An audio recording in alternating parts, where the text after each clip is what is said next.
오늘 본문은 길 가실 때라는 말로 시작됩니다. 여기서 길은 예루살렘을 향한 길입니다. 주님은 이미 자신을 따르던 제자들에게 예루살렘에 올라가면 겪게 될 고난에 대해서 예고한 바가 있습니다.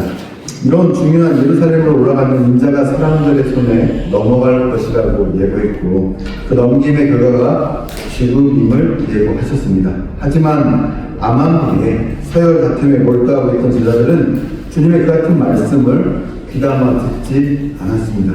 그들은 이미 예수를 따른다는 것을 고난을 받아들이는 것이 아니라 특권으로 파악하고 있었기 때문입니다. 오늘 본문에 앞선 누가복음 9장 49절 말씀에 보면 그래서 이렇게 기록되어 있습니다. 요한이 여짜오되 주여 어떤 사람이 주의 이름으로 귀신을 내쫓는 것을 우리가 보고 우리와 함께 따르지 아니함으로 금하였나이다. 제자들에게 중요한 것은 우리라는 그 폐쇄적 울타리였습니다. 사실 주님을 믿는 사람들은 우리라는 그 울타리를 자꾸만 깨뜨리면서 다른 사람들을 향해 나아가는 삶이 되어야 하는데, 제자들은 그것을 이해하지 못하고 자신들의 특권만을 찾으려 했습니다. 주님의 이름을 사용할 그 권한이 자신들에게만 있다고 그들은 말하고 있는 것입니다. 성경은 예수님께서 그들을 책망하시는 것을 볼 수 있습니다. 본문 앞에는 예수님 일행이 예루살렘으로 올라가다가 생긴 또 한 사건을 우리에게 들려주는데요. 주님은 지금 사마리아를 거쳐서 예루살렘으로 가고 계시는 길입니다. 사마리아 동네에 들어가서 제자들이 예수님께서 누구실 곳을 마련하려고 했습니다. 그러나 유대인들에게 적대적인 감정을 가지고 있었던 이들이 그들을 맞아들이지 않았습니다. 뜻밖의 냉대에 당황한 제자들은 화가 났습니다. 그래서 야고보와 요한이 주님께 와서 이렇게 이야기합니다. 제자 야고보와 요한이 이를 보고 이르되 주여 우리가 불을 명하여 하늘로부터 내려 저들을 멸하라 하기를 원하나이까. 성경은 그렇게 말하는 제자들을 향해 예수님께서 그들을 보시며 엄히 꾸짖으셨다라고 말하고 있습니다. 바로 오늘 본문 말씀이 나오기 직전의 이야기들입니다. 아직 제자들은 예수님의 가르침과 정신으로 변화되지 못했음을 보여주고 있습니다. 그들이 예수의 제자라고 합니다. 그리고 예수를 따릅니다. 따르는 것을 그치지 않고 예수님과 동거동락합니다. 그러나 정작 예수님께서 이 세상에 오셔서 하시고자 하신 일, 이 세상을 통해 이루고자 하시는 그 정신을 그들은 알아차리지 못했습니다. 왜입니까? 따르고 있었지만, 함께 먹고 마시고 있었지만, 그들은 예수의 생각이 아닌, 예수의 가르침이 아닌 자신의 생각과 자신의 경험과 자신의 지식들을 포기하지 않고 자신의 뜻대로 그 일들이 되기를 원했기 때문입니다. 마치 오늘날의 교회와 우리네 모습과 다르지 않습니다. 성경이 뭐라고 말하고 있고 예수의 가르침이 어떤 것인지는 궁금해하지 않고 교회를 다니면서도 여전히 내 생각은, 우리 생각은, 우리 교회는, 우리의 전통은 이런 것들을 주장하고 있는 것과 다르지 않다는 것입니다. 여러분, 온전히 예수를 믿는다는 것은 온전히 예수의 정신으로 바뀌어지는 것을 의미합니다. 예수의 말씀으로 변화되는 것을 의미합니다. 예수의 생각으로 새롭게 태어나는 것을 의미합니다. 여전히 내 주장, 내 생각, 내 뜻, 내 계획이 그 가운데 이루어지기를 소망함으로 예수를 따르고 있다면 그것은 진짜가 아니라는 이야기입니다. 오늘 누가복음 9장의 제자들의 모습은 참 한심해 보이지만 자세히 들여다보면 다 우리의 모습인 것들을 그래서 쉽게 발견하게 됩니다. 그런 제자들에게, 그리고 이 말씀을 듣는 우리들에게 예수님께서 제일 먼저 요구한 것은 누구든지 나를 따르려는 자는 자기를 부인해야 한다는 자기 부인입니다. 한번 오늘 누가복음 9장 23절 이 말씀을 같이 한번 한 목소리로 읽도록 하겠습니다. 또 우리에게 시작. 또 우리에게 이르시되 아무든지 나를 따라오려거든 자기를 부인하고 날마다 제 십자가를 지고 나를 따를 것이니라. 아멘. 예수를 따르는 첫 번째 전제 조건은 자기를 부인하라는 것입니다. 그래야 나를 따를 수 있다. 그 사람만이 나를 진정 따르는 사람이다. 나를 따르고 있지만 겉으로는 나를 따르는 척 하지만 자기를 부인하지 않는 사람은, 여전히 자기 주장과 생각들을 꺾지 않는 사람은 안 된다라고 주님이 말하고 있는 것입니다. 바로 이것이 주님을 따르는 자들이 가장 먼저 갖추어야 될 자세입니다. 자기로 가득 찬 마음에 주님의 뜻이 담길 수 없기 때문입니다. 우리로 가득 차 있는 이 마음에는 주님의 뜻이 들어갈 공간이 없기 때문입니다. 그래서 주님을 따르기 위해서는 비상한 결단이 필요합니다. 오늘 본문에는 우리와 너무도 닮은 세 사람이 등장합니다. 이 세 사람의 모습을 통해서 이 시간 우리 자신을 다시금 점검하며 주님의 제자로서의 삶을 다시금 결단하는 시간 될 수 있기를 주님의 이름으로 축복합니다. 오늘 본문에 나오는 첫 번째 사람은 본문의 57절에서 이렇게 이야기하고 있습니다. 어디로 가시든지 나는 따르리이다. 아멘. 자, 이 사람은 잘 보세요. 직접 자기가 스스로 자기 발로 예수께 나와서 이야기합니다. 아마 그는 예수님의 소문과 살아가시는 모습을 보고 마음속에 깊은 감명을 받은 것 같습니다. 사람들을 대하는 예수님의 겸손하고 온유한 태도나 가난하고 소외된 이들에게 대한 한량없는 연민이나 수많은 사람 속에 있으면서도 흔들리지 않는 내적 고요함, 병든 자와 귀신 들린 자를 고치시는 권능 등 그는 예수님에게 참 사랑의 길을 찾은 것 같습니다. 지금 그래서 그는 진지합니다. 하지만 주님은 그의 결의에 찬물을 끼얹는 말씀을 하십니다. 그러니까 이런 겁니다. 그동안 쭉 예수님을 지켜보니까 아마 무리 중 하나였겠죠. 와, 저분이 병자도 고치시네. 저분의 말은 참 고상하고 오묘하네. 저분이 그리고 사람을 대하는 태도는 사마리아인도 무시하지 않고 과부도 무시하지 않고 와, 참 고매하고 참 따를 만한 분이네 라고 생각해서 어느 날 따르다가 그분 앞에 나와 주님께서 어디로 가시든지 나는 따르리이다 라고 말하는 것입니다. 그 무릎 앞에 주님께서 야 그래 너 참 잘 생각했다 하시면 참 좋았겠지만 본문의 58절 예수님의 대답은 이렇습니다. 여우도 굴이 있고 공중의 새도 집이 있으나 인자는 머리 둘 곳이 없다. 여러분 이 말 뒤에 있는 속뜻은 무엇일까요? 인자는 머리 둘 곳조차 없는데 그래도 나를 따르겠느냐는 말입니다. 누가는 그가 어떤 결정을 했는지 들려주지 않습니다. 그래도 따르겠습니다 하고 주님을 따랐는지 아니면 그 부자 청년처럼 주님을 등지고 돌아섰는지 알 수 없습니다. 하면 누가는 왜 그 주님을 따르겠다고 한 사람이 어떤 선택을 했는지에 대해서는 들려주지 않는 것일까요? 그 까닭은 이 이야기에서 중요한 것은 그의 결단이 아니라 이야기를 듣고 있는 우리의 결단이 중요하기 때문입니다. 오늘 말씀은 그의 형태를 보여주므로 너는 어떻게 하겠냐고 묻고 있습니다. 주님은 자신을 요즘 말로 하면 여러분 아무것도 가진 게 없는 자 노숙자라고 소개하고 있는 것 같습니다. 우리도 자 교회를 이제 보고 예수를 믿는다 말하고 많이 찬양하죠. 여러분 찬양 중에 그런 찬양 얼마나 많아요. 주의 제자가 되겠습니다. 심지어는 나의 목숨도 아까워하지 않겠습니다. 제자가 된다는 약속이잖아요. 그리고 기도할 때도 그리고 목사들이 설교할 때 여러분 제자가 되기를 원하십니까? 아멘 뭐 하잖아요. 그때 주님이 여러분들에게 지금 말씀하십니다. 여러분 질문하겠습니다. 여러분 주님의 제자가 되기를 원하십니까? 네. 여러분 예수님 제자이십니까? 네. 예수님께서 오늘 저희 부족한 입을 통해 보여줍니다.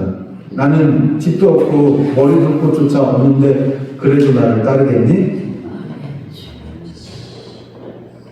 마치 제가 듣기에는 나 노숙자인데 나 따를래? 이렇게 말하는 것 같습니다. 노숙자들은 많은 경우 사람들에게 꺼리낌의 대상입니다. 하지만 인자는 머리 둘 곳이 없다는 주님의 말씀은 매우 중대한 진실을 우리에게 전해줍니다. 머리 둘 곳이 없게 주님은 소속이 없는 사람들, 약하기 때문에 힘에서 밀려난 사람들, 신임받지 못하는 사람들, 인간다운 삶을 거절당한 사람들 가운데 현존하실 수 있는 분이십니다. 주님이 누울 곳 있었다고 한다면 주님은 그들 곁에 다가서기 어려웠을 것입니다. 하지만 머리 둘 곳조차 없으셨기에 주님은 모두에게 다가서실 수 있으셨습니다. 내 것이라고는 하나도 없었기에 주님은 아무것도 없는 사람들의 곁에 다가설 수 있었다는 말입니다. 그러나 우리는 진실을 알고 있습니다. 주님은 스스로 머리 둘 곳 없는 삶을 택하셨다는 것을요. 왜요? 왜입니까? 왜 그분이 스스로 머리 둘 곳 없는 삶을 택하셨습니까? 여러분, 우리가 잘 아는 대로 그분은 우리를 구원하시기 위해서 그런 삶을 택하시고 그런 삶을 보이십니다. 많은 말씀들이 증언하고 있지만 대표적으로 빌립보서 2장 6절에서 8절 말씀을 보면 우리가 이렇게 가르치고 있습니다. 그는 근본 하나님의 본체시나 하나님과 동등됨을 취할 것으로 여기지 아니하시고 오히려 자기를 비워 종의 형체를 가지사 사람들과 같이 되셨고 사람의 모양으로 나타나사 자기를 낮추시고 죽기까지 복종하셨으니 곧 십자가에서 죽으시니라. 아멘. 여러분, 그분이 하나님이십니다. 그분이 하나님의 본체십니다. 그러나 그분은 하나님과 동등됨을 취할 것을 여기지 않으시고 우리 가운데 이 땅에 내려오셔서 사람 모양으로 되셨는데 거기에 머무르지 않으시고 종의 형체를 가지기까지 낮아지셨다라고 말하고 있습니다. 우리를 구원하기 위해서, 나를 구원하기 위해서 그분이 하신 일들입니다.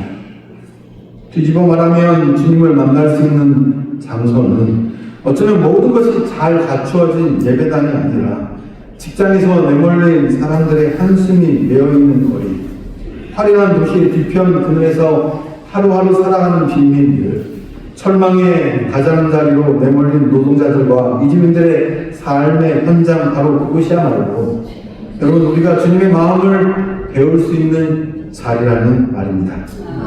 다시 말하면 그런 자리를 외면할 때 주님을 따른다고 하는 것은 거짓이요 이것은 있을 수 없는 일이다라고 오늘 본문이 우리 가운데 들려주고 있습니다.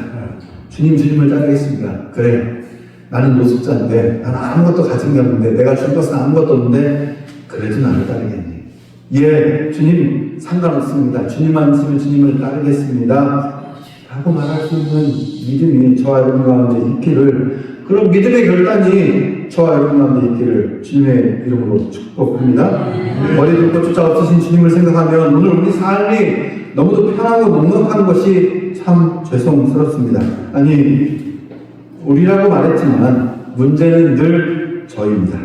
주님의 고통, 거룩한 고통과 순환을 마음 깊이 느끼는 사람들이 점점 교회에서 줄어들고 있습니다. 집 없는 사람들의 가슴 아픔을 헤아리면서 그들 곁으로 다가가는 예수님의 심정이 우리 속에서 사라지고 있습니다. 주님은 지금도 머리 둘 곳조차 없는 사람들에게 향하시면서 그들에게 복음의 말씀을 전할 입을, 사랑을 실천하는 가슴을, 그 고난의 오랜 행군을 견디어낼 발들을 찾고 계십니다. 여러분, 인자는 머리 둘 곳조차 없다. 주님의 말씀입니다. 그리고 그런 주님을 우리도, 나도 오늘 따르라고 요구하십니다. 여러분, 저와 여러분들 모두가 주님께 바람이 없이 따라할 수 있는 사람들 모두 될 수 있기를 주님의 이름으로 축복합니다. 아멘. 이제 두 번째 사람이 등장합니다. 예수님은 또 다른 사람을 만났을 때 나를 따르라고 말씀하십니다. 첫 번째 사람은 그 사람이 나와 예수님께 말씀합니다. 그 두 번째 사람이 예수님이 지목해서 나를 따르라라고 이야기하고 있습니다. 하지만 그는 주님의 부름에 선뜻 응답하지를 못합니다. 배와 그물을 버려두고 예수를 따랐던 첫 번째 제자들, 세간을 버려두고 즉각 예수를 따른 레위와는 달리 그 사람은 지금 망설이고 있습니다. 그를 붙잡고 놓아주지 않는 것은 여러분 가족으로서의 의무입니다. 그는 주님께 청합니다. 59절 하반절입니다. 나로 먼저 가서 아버지를 장사하게 허락하옵소서. 지금 그는 부친상을 당한 것 같습니다. 그의 요청은 너무도 정당해 보입니다. 왜냐하면 장례를 잘 치르는 것은 유대인에게 무엇보다 중요한 종교적 의무였기 때문입니다. 장례를 치르는 것은 가족의 의무일 뿐만 아니라 한 마을 공동체의 의무이기도 했습니다. 유대인들은 연고 없이 죽은 사람의 장례를 돕는 것처럼 큰 선행이 없다고 가르쳤습니다. 장례를 치르는 동안에 쉐마와 토라를 암송해야 하는 종교적 의무도 면제받았습니다. 그런데 여러분 그 질문 앞에, 그 요구 앞에 주님의 말씀은 너무도 단호합니다. 60절입니다. 이르시되 죽은 자들로 자기의 죽은 자들을 장사하게 하고 너는 가서 하나님 나라를 전파하라. 아멘. 죽은 사람들의 장례를 죽은 이들에게 맡기라는 말은 너무도 매정하게 들립니다. 앞에서도 이야기했지만 주님은 지금 예루살렘을 향한 길 위에 서 있습니다. 그것은 고난으로 얘기되는 길입니다. 주님은 지금 마음이 굉장히 급하십니다. 빨리 복음의 말씀을 사람들에게 전파해야만 합니다. 일꾼이 필요합니다. 당신과 더불어 꿈을 나누고 그 꿈을 살아낼 사람들이 필요한 것입니다. 여러분 이 시대도 똑같습니다. 그 시대는 임박한 주님의 죽음 때문에 주님 마음이 급하시지만 이 시대는 왜요? 임박한 재림 때문에 주님의 마음이 굉장히 급하십니다. 예수님을 통해 영광만 얻으려는 것이 아니라 그 영광을 통해 고난에도 기뻐함으로 감사함으로 동참할 사랑을, 그래서 주님은 오늘도 찾고 계시다는 것을 두 번째 지목한 사람을 통해서 우리 가운데 보여주고 계십니다. 지금은 평온한 때가 아니라 비상시입니다. 여러분 믿으십니까? 성도는 하나님의 비상 소집에 응한 사람이어야 합니다. 여러분 어디 하나 사회, 경제, 정치, 도덕, 교육 어디 하나 온전해 보이지 않는 세상에 살고 있습니다. 하나님은 때로 인정이나 상식을 뛰어넘는 결단을 우리에게 요구하시기도 합니다. 아브라함은 100세에 얻은 아들 이삭을 바치라는 명령을 받았습니다. 하나님은 말도 안 되는 결단을 요구합니다. 또 선지자 에스겔은 사랑하던 아내가 세상을 떠났을 때 슬퍼하거나 울거나 눈물을 흘리지 말고 머리를 수건으로 동이고 발에 신을 신고 수염을 가리지 말고 초상집 음식을 차려서 먹지 말라는 주님의 지시를 받습니다. 믿음은 결단이고 모험입니다. 하나님의 뜻을 이루기 위해 비상한 결단을 요구받았을 때 그 결단을 한 사람은 모든 것을 잃은 것처럼 보입니다. 하지만 하나님 안에서 내가 포기한 것들은 결코 잃어버리는 법이 없습니다. 이것이 믿음의 신비입니다. 하지만 나를 위해 옮겨진 것들은 어느 순간 모래처럼 우리 손사래를 빠져나가 버리는 그런 것들이 되고 말 것입니다. 주님을 위해 손해볼 것을 각오한 사람만이 보화를 그래서 발견하게 되는 것입니다. 주님 또 우리에게 똑같이 요구하십니다. 나를 따라라. 여러분 가족 핑계를 대시렵니까? 누가복음 14장 26절에 예수님의 가르침입니다. 무릇 내게 오는 자가 자기 부모와 집사와 형제와 자매와 더욱이 자기 목숨까지 미워하지 아니하면 능히 내 제자가 되지 못하고. 여러분 이 요구가 얼마나 어렵고 얼마나 무시무시합니까? 말씀에는 존재하는데 이 시대 교회들은 이런 말씀들을 잘 가르치지 않습니다. 왜냐하면 서로 부담스럽기 때문입니다. 그러나 이건 제 말이 아니고 예수님의 말씀입니다. 무릇 내게 오는 자가 자기 부모와 처자와 형제와 자매와 더욱이 자기 목숨까지 미워하지 아니하면 능히 내 제자가 되지 못한다. 왜입니까? 예수를 따르는 자의 첫 번째 조건이 아까 뭐였기 때문입니까? 자기 부인. 여러분 다 잃어버린 시대에 살고 있다고 우리가 헷갈리지 않기를 원합니다. 여러분 자기 마음과 자기 뜻대로 살다 보면 그것은 믿음이 아닙니다. 그것은 신앙도 아닙니다. 그것은 하나님의 자녀도 아닙니다. 시대가 헷갈려하지만 저는 분명히 주님의 말씀을 통해 여러분들에게 말씀드립니다. 여러분 그저 그런 신앙생활은 있지 않습니다. 그저 그런 신앙생활은 예수님께서 인정하지도 않습니다. 그저 그런 신앙생활은 예수님 알아주지도 않습니다. 나는 이만하면 되겠지라고 만족하지만 나는 이쯤이면 되겠지. 내가 그래도 한 달에 돈 100만 원 헌금하고 그럼 나는 일요일은 빠지지 않고. 여러분 다 자기 생각입니다. 자기 생각. 예수님께서 나를 따를 때 뭐라고 말씀하시는지를 드러낼 수 있는 믿음 가운데 서는 우리 모두가 될 수 있는 주님의 이름으로 축복합니다. 그다음 마태복음 19장 29절입니다. 또 내 이름을 위하여 친이나 형제나 자매나 부모나 자식이나 전토를 벌인 자마다 여러 배를 받고 또 영생을 상속하리라. 아멘. 제가 예언 하나 하겠습니다. 여기서 100년 뒤에 여기 계실 분 한 명도 없습니다. 아멘. 예언이 틀리면 제가 예, 더 하나 예언, 여기 반 이상은 50년 뒤에 이 자리에 없습니다. 예. 그리고 나서는 영원의 시간이 우리에게 기다리고 있습니다. 아멘. 그 영원의 시간을 여러분 어떻게 사시겠습니까? 이 땅에서 겨우 100년 남짓한 시간 동안 목을 걸고 살던 그것 주님이 나를 따르라 하면 예! 주님 여기 있습니다. 그것마저도 내놓겠습니다. 아멘. 라고 말할 수 있는 그런 믿음과 은혜가 저 여러분을 이렇게 주님의 이름으로 축복합니다. 마지막 세 번째 사랑입니다. 오늘 보면 또 다른 사랑 하나를 등장시키고 있습니다. 그도 첫 번째 사랑처럼 자발적으로 주님을 따르겠다 하면서 집안 식구들에게 작별 인사를 할 말미를 달라고 부탁합니다. 사실 어려울 것도 없는 부탁입니다. 그냥 허락해도 좋을 것 같습니다. 하지만 주님의 말씀은 단호합니다. 주님은 그 사람 마음에 있는 틈을 보셨기 때문입니다. 따르겠다고는 했지만 여전히 그는 망설임 속에 있습니다. 그런 그에게 주님은 말씀하십니다. 먼저 61절 말씀 볼까요? 또 한 사람이 이르되 주여 내가 주를 따르겠나이다 많은 어떤 전제가 있어요. 따르겠다 많은. 여러분 이 세 번째 사람이 제일 저와 우리와 비슷해요. 다른 것 같아요. 그러나 주님 내가 이거 드리겠습니다마는, 내가 이거 바치겠습니다마는, 주님 제가 주님께 내 모든 것을 내어놓겠습니다마는 내가 집안 차리고 이런 거 하는 내가 안 됩니다. 많은 전제가 있습니다.